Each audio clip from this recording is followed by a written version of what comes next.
जरा सोचो, अगर बीते हुए कल से कोई आदमी 21वीं सदी में आ जाए, हमारी मॉडर्न टेक्नोलॉजी को देखकर उसका क्या हाल होगा। कुछ ऐसा ही होता है लूसियस के साथ। लूसियस एक रोमन आर्किटेक्ट है जो काफी समय से कुछ नया नहीं बना पा रहा था और इसी वजह से पैसे की बहुत तंगी चल रही थी। उसके आइडियाज सबको बोरिंग और पुराने लगते थे। एक दिन लूसियस का दोस्त उसे अपने साथ एक पब्लिक बाथ हाउस में ले गया जहां अक्सर लोग शांति महसूस करते थे। लेकिन लूसियस सोच रहा था कि ये नंगे पुंगे मर्दों के बीच कौन सी शांति मिलेगी। परेशान होकर उसने पानी में डुबकी लगा दी।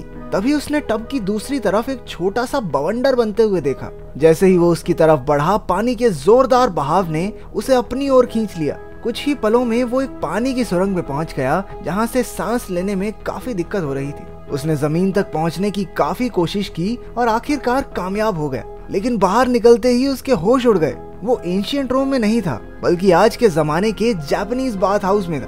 न जाने कैसे वो एंशिएंट रोम से 21वीं सदी के जापानीज बाथ हाउस में आ पहुंचा था जहां कई बूढ़ों का मुंह उसे बिना कपड़ों के देखकर खुला का खुला रह गया। उसने ऐसे चपटे मुंह वाले लोग आज तक नहीं देखे थे। सदमे से बाहर आने पर उसने देखा कि वहां की दुनिया उसकी दुनिया से कहीं आगे थी। टोकरियां, पानी के नल और मसाजिंग डिवाइस देखकर तो उसकी आंखें फटी की फटी रह गई। वो गलती से औरतों के चेंजिंग रूम में भी घुस गया जहां एक चिल्लाती हुई बुढ़िया ने उसके सर पे लोहे का डिब्बा दे मारा। बेशरम माँ बहन नहीं है तेरे घर में। वहाँ एक मांगा आर्टिस्ट भी मौजूद थी जिसका नाम था मैमी। लूसियस की शक्ल सूरत से उसे एक नए कार्टून का आइडिया आया और वो उसका स्केच बनाने लगी। कुछ देर बाद लूसियस को होश आया और उसे फ्लेवर्ड दूध की एक बोतल दी गई। अबे इतना स्वाद कैसे है ये? क्या मिलाया इसमें? शिलाजीत। वो उसे इतना स्वाद लगा कि उसके दिमाग की बत्ती ही गुल हो गई और वो बेहोश होकर वापस अपने शहर रोम में पहुंच गया। लोगों ने उसे बताया कि वो टब में डूब गया था और कुछ मिनट पहले ही उन्होंने उसे बाहर निकाला है। पहले तो लूसियस को लगा कि चपटे मुंह के लोगों से उसकी मुलाकात महज एक सपना थी, लेकिन उसने देखा कि खाली दूध की बोतल अब भी उसकी साइड में पड़ी थी। इसके 2 महीने बाद लूसियस ने अपने नए आइडिया से बाथरूम को एकदम 21वीं सदी जैसा बना दिया। लोगों ने उसकी कला की जमकर तारीफ की और वो रातों रात माला माल हो गया। अब वहाँ भी लोग मसाज बूथ्स और ठंडे मीठे दूध के मजे लेने लगे थे।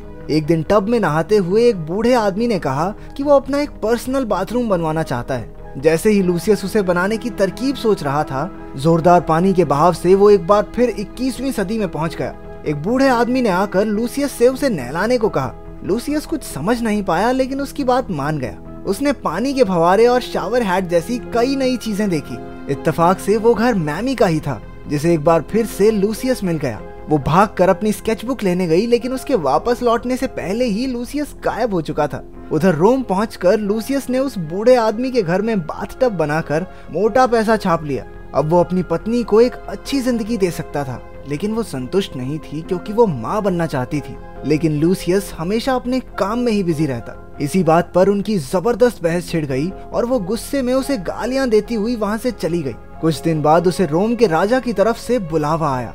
राजा ने उसके काम की बहुत तारीफ सुनी थी तो उसने लूसियस को अपने लिए एक पर्सनल बाथरूम बनाने का ऑर्डर दिया। राजा ने शर्त रखी कि ये बाथरूम इतना अनोखा होना चाहिए जितनी अनोखी फिल्म्स की वीडियोस होती हैं और जो लोग सब्सक्राइब ना करें उनका गला काट दिया जाए। राजा ने उससे कहा कि वो बाथरूम इतना अनोखा होना चाहिए जो पूरी दुनिया में किसी ने ना देखा हो। लूसियस चुनौती स्वीकार करके शहर में आइडियाज ढूंढने निकल पड़ा, लेकिन उसके हाथ कुछ नहीं लगा। अब उसे शर्मिंदगी महसूस होने लगी थी कि उसके सारे आइडियाज महज 21वीं सदी की चीजों की सस्ती कॉपी हैं। अचानक उसका पैर एक नाली में गिरा और वो एक बार फिर से गायब हो गया। 21वीं सदी में मैमी की एक बाथरूम सप्लाई स्टोर में नौकरी लगी थी। एक दिन उससे गलती से पानी खुला रह गया और टब ऊपर तक भर गया। अचानक लूसियस टब के अंदर से बाहर निकला और तेजी से सांसें भरने लगा। कुछ देर बाद उसने महसूस किया कि उस टब में अपने आप बुलबुले बन रहे थे। स्टोर का मैनेजर पुलिस को बुलाने गया और मैमी और लूसियस की बातें शुरू हो गई। वैसे तो वो एक दूसरे की भाषा नहीं जानते थे, लेकिन जब लूसियस ने एक चांदी का सिक्का देकर पूरा स्टोर घुमाने के लिए कहा तो पैसे की भाषा मैमी समझ गई। लूसियस ने ऐसे चमकदार टॉयलेट्स आज तक नहीं देखे थे। उसने सोचा कि प्रिंटेड टॉयलेट पेपर पर जरूर इन चपटे मुंह वाले लोगों की सफलता का राज लिखा होगा, लेकिन उसे सबसे ज्यादा कुछ पसंद आया तो वो था जेट स्प्रे। उसका इस्तेमाल करके उसका अंग अंग फड़कने लगा। भाई साहब, ये स्वर्ग की फीलिंग ले रहा है टॉयलेट पे। इन सारे आइडियाज की नकल करके रोम पहुंचकर उसने राजा के लिए उस वक्त का सबसे आलीशान बाथरूम बनाया।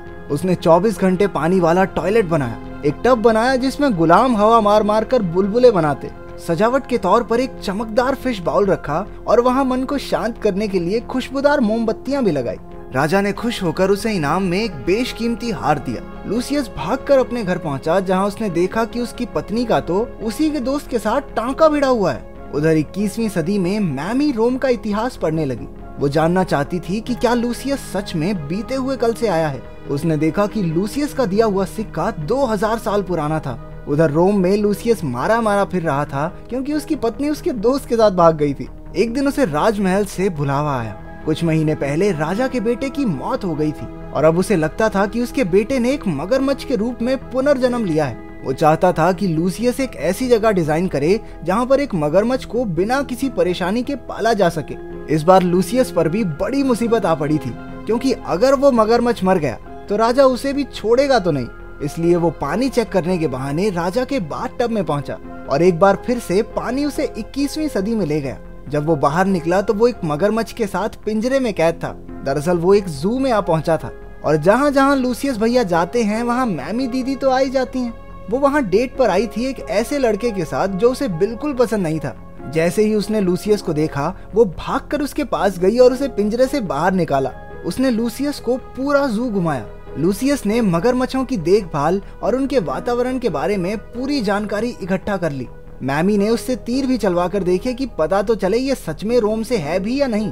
उसने आसानी से सारे निशाने एकदम सही लगाए। कुछ देर बाद वो गर्म पानी के तालाब में बैठा था जब तेज बहाव से वो वापस रोम पहुंच गया। कुछ ही महीनों में उसने राजा के मगरमच्छ बेटे को रखने के लिए जगह तैयार कर ली। राजा भी अब लूसियस को अपने परिवार का हिस्सा ही मानता था।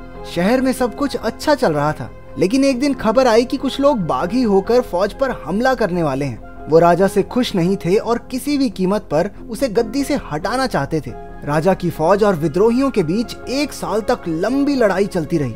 अब राजा भी बूढ़ा हो चुका था। उसने अपनी गद्दी अपने भतीजे सियोनियस को सौंपने का फैसला किया। राजा बनने के बाद सियोनियस एक बड़ा सा बाथ हाउस बनाकर लोगों का दिल जीतना चाहता था। सियोनियस के काम के लिए राजा ने लूसियस को ऑर्डर दिया, लेकिन लूसियस को वो कुछ खास पसंद नहीं था। वो घमंडी और गरीबों को लूटने वाला इंसान था। लूसियस जानता था कि उसके राजा बनते ही रोमन साम्राज्य का बर्बाद होना तो तय है। आखिरकार उसने सियोनियस के लिए काम करने से साफ मना कर दिया। सियोनियस ने उसे फांसी की धमकी दी, लेकिन लूसियस टस से मस नहीं हुआ। लूसियस एक दूसरे आर्किटेक्ट के पास अपना काम लेकर गया, लेकिन उसकी प्रसिद्धि की वजह से बाकी सबका काम ठप पड़ा था, जिससे उन दोनों में हाथापाई शुरू हो गई। उस आदमी ने लूसियस को एक कुएं में धक्का दे दिया। जब उसने आंखें खोलकर देखा तो वो एक बार फिर से जापानी लोगों के बीच पहुंच चुका था। उसे चोटें आई थी और वो सब उसकी मरहम पट्टी कर रहे थे। वो उसे गर्म पानी के एक तालाब में ले आए जहां वो जल्दी ठीक हो जाएगा। तब उसे पता चला कि गर्म पानी के तालाब में रहने से घाव जल्दी भरते हैं। दर्द को कम करने के लिए उन्होंने उसे देसी ठर्रा भी पिला दिया। थोड़ी देर बाद मैमी वहां आ गई। पिछले कुछ समय से वो लूसियस की भाषा सीख रही थी, लेकिन उसके कुछ कहने से पहले ही लूसियस नशे में उसके ऊपर गिर पड़ा। वो दोनों तालाब में डूब गए। जब उनकी आंखें खुली तो दोनों रोम में थे। रूम में नहीं, रोम में। मैमी ये सब देखकर बहुत हैरान हुई। उसे पता चला कि राजा का ऑर्डर ना मानने के लिए लूसियस को फांसी पर चढ़ाया जाने वाला है। मैमी ने लूसियस को समझाने की बहुत कोशिश की, लेकिन वो नहीं माना और अपना सामान बांधकर वहां से निकल गया। उधर 21वीं सदी में कुछ बूढ़े लोग मैमी को ढूंढते हुए तालाब तक पहुंचे और उसमें गिर पड़े। लूसियस की ही तरह वो भी एक बवंडर में गुम होकर रोम पहुंच गए। उधर लूसियस को चलते चलते एक पहाड़ के पास गर्म पानी का एक तालाब मिल गया। उसे याद आया कि कैसे उन चपटे मुंह वाले लोगों ने उसे ठीक किया था और गर्म पानी से वो राजा के सैनिकों के घाव भर सकता है। वो मैमी से सलाह करके राजा को अपना आइडिया बताने पहुंच गया। लूसियस ने कहा कि ये आइडिया उसे एंटोनियस ने दिया है। एंटोनियस भी गद्दी का दावेदार था और सियोनियस से कहीं ज्यादा काबिल भी। इसलिए लूसियस चाहता था कि वो राजा की नजरों में सियोनियस से ऊपर आ जाए। राजा की मंजूरी लेकर लूसियस मैमी और 21वीं सदी से आए उन बूढ़ों के साथ काम पर लग गया। कुछ ही घंटों में उन्होंने पहली झोपड़ी तैयार कर ली। धीरे धीरे तालाब के आसपास काफी घर बन गए जहां घायल सैनिक आकर अपनी थकान मिटाते थे। वो बूढ़े लोग घायल सैनिकों को 21वीं सदी की मॉडर्न मेडिसिन से जल्दी ठीक भी कर देते। कुछ महीनों बाद राजा के सैनिकों ने विद्रोहियों के खिलाफ जंग जीत ली। चारों ओर नाच गाना होने लगा। इधर लूसियस और मैमी में प्यार भरी बातें हो रही थी। इतना वक्त साथ रहने के बाद वो दोनों अब एक दूसरे को चाहने लगे थे। लूसियस की खुशी का ठिकाना नहीं था। उसने जिंदगी में आज तक इतना अच्छा महसूस नहीं किया था। लेकिन तभी अचानक सारे बूढ़े लोग गायब होने लगे। मैमी भी धीरे धीरे गायब हो रही थी, लेकिन उसके जाने से पहले लूसियस ने कहा कि वो फिर से जरूर मिलेंगे। इसके बाद राजा ने एंटोनियस को गद्दी सौंप दी और लूसियस को भी उसकी बहादुरी के लिए सम्मानित किया। उसके बिना वो जंग कभी नहीं जीत पाते। उधर 21वीं सदी में मैमी की नई जिंदगी शुरू हो गई थी। एक दिन वो सड़क से जा रही थी तो उसे तालाब से लूसियस बाहर आता दिखाई दिया। वो दोनों फिर से एक बार मिल गए। लूसियस ने मैमी से दोबारा मिलने का अपना वादा पूरा किया। अगर आपको टाइम ट्रैवल करने का मौका मिले तो आप पास्ट में जाना चाहेंगे या फ्यूचर में? कमेंट्स में जरूर बताना।